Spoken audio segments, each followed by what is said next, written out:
Check natin guys kung anong meron dito. Yung mga homeless. Oh.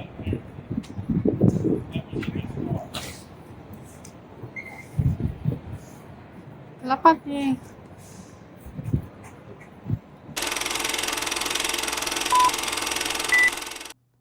Hello mga ka-dreamers! Welcome back to my vlog. Hello everyone! For today's video, i-share ko lang sa inyo yung mga list of benefits dito sa Canada. Gusto ko lang makatulong sa inyo para maging inspire po kayo na matupad po yung pangarap nyo na makarating po dito sa Canada. So, unang benefit guys, kung kayo po ay temporary foreign worker at kayo po ay nag-file ng tax income nyo, ay meron po kayong marireceive na tax refund.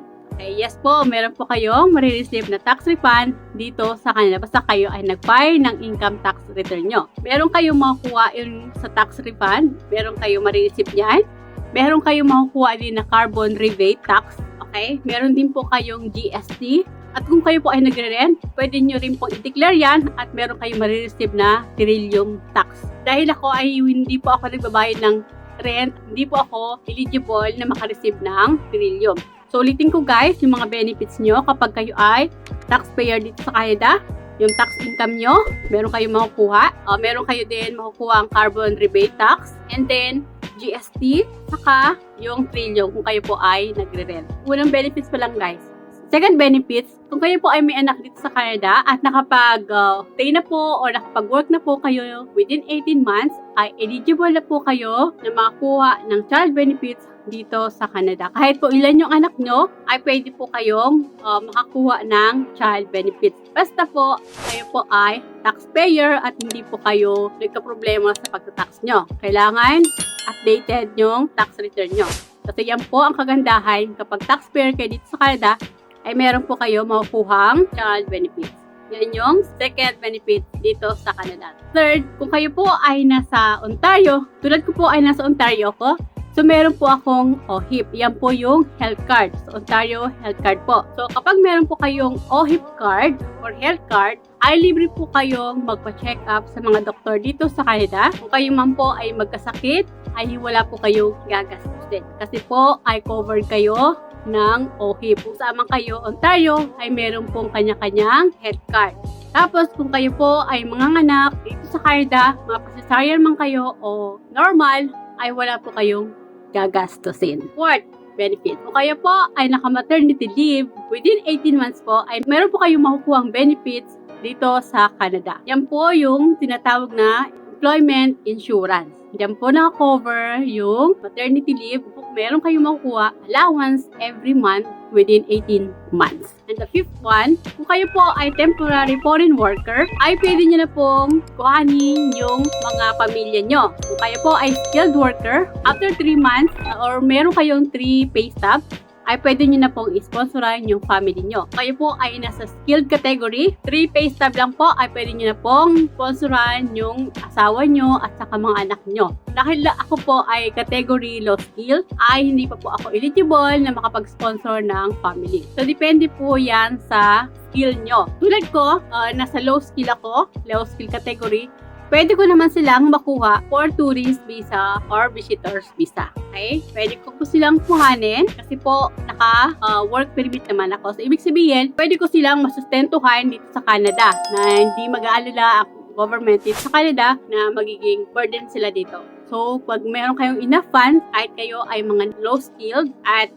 temporary foreign worker kayo dito sa Canada, ay pwede nyo pong makuha yung family nyo. Other benefits po, kapag po meron na po kayong enough experience, kung ano po yung pathway nyo dito sa Canada, kung kayo po ay skilled worker, after a year, pwede na po kayong mag-apply ng permanent residence nyo. Marami pong pathway, lalo na po kung kayo ay skilled worker, ay pwede po kayong mag-apply po sa government kung saan province po kayo nag-work. Pwede po kayong magbigay ng interest sa mga government kung yung skill nyo po ay napaka-in-demand. So, madali lang po kayo makapag-apply ng permanent residence dito sa Canada kung kayo po ay skilled worker. Kasi marami pong pathway na nakalaan sa inyo. Depende po yan sa mga provinces kung saan po kayo nag-work dito sa Canada. Tulad ko, dahil housekeeping po ako, ay hindi po ako eligible na makapag-apply ng permanent residence dito sa Canada. Pero kapag nag-switch na po yung job title ko as a caregiver, kapag meron na po akong work permit, ay eligible na po ako makapag-apply ng permanent residence dito sa Canada after 1 year of experience. Yes po. Depende po talaga yan sa mga skill natin dito sa Canada. Ayan po yung sa list of benefits sa Canada. And then, kapag permanent residence na kayo dito sa Canada, ay pwede na rin po kayong mag-apply ng Canadian citizen. So, yun po ang kagandahan dito sa Canada na marami pong mga benefits na pwede po natin enjoy. Kasi yung mga benefits na yan dito sa Canada ay hindi po natin yan ma-experience. So, yan po yung mga habol, karamihan ng mga Pilipino sa atin na makarating po dito sa Canada kasi nga po yung mga benefits. Ay, nakalimutan ko guys.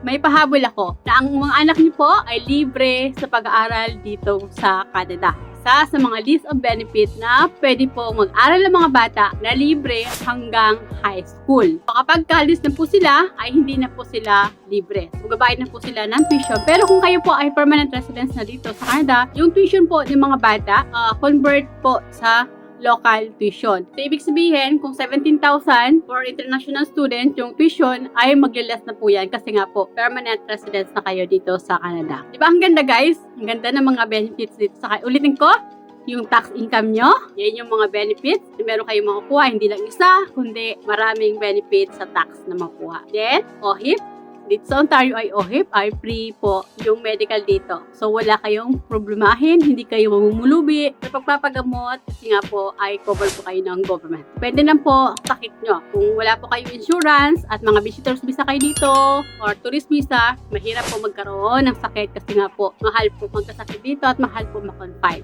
So, yan po yung disadvantage sa mga tourist visa or visitor visa na wala insurance. Kapag sila ay nagkasakit ay talagang mamumulubi sila sa gastos dito. Pero kapag mga temporary worker kayo, permanent residence at wala po problema sa medical.